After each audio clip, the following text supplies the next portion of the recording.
বিসমিল্লাহির আসসালামু আলাইকুম। আমি নতুন আরেকটা টপিক নিয়ে আসছি। প্রেজেন্ট ইনডিফিনিট টেন্সের প্রশ্নবোধক এবং নাবোধক গঠন প্রণালী নিয়ে।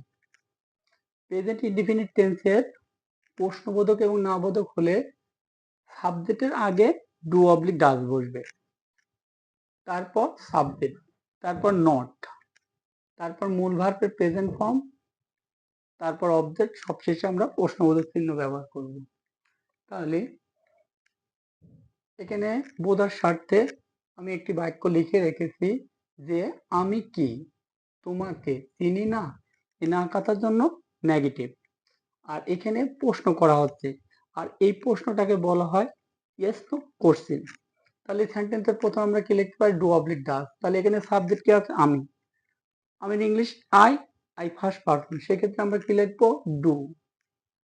তাহলে ডু লিখলাম। এবার সাবজেক্ট লিখবো। সাবজেক্ট কি আছে? আমি। তাহলে আই। এবার মূল ভার্ব, এবার সাবজেক্টের পরে নট, তাহলে ডু আই নট। এবার মূল ভার্বের প্রেজেন্ট ফর্ম। মূল ভার্ব এখানে কাজ কি? চেনা। চেনার ইংলিশ কি? নো। নো কাকে? তোমাকে, ইউ। আর সবশেষে আমরা প্রশ্নবোধক চিহ্ন ব্যবহার করব। এইভাবে প্রেজেন্ট ইনডিফিনিট টেন্সের প্রশ্নবোধক এবং নাবোধক বাংলা বাক্যকে আমরা ইংলিশে রূপান্তর করতে পারি। ধন্যবাদ সকলকে। আসসালামু আলাইকুম।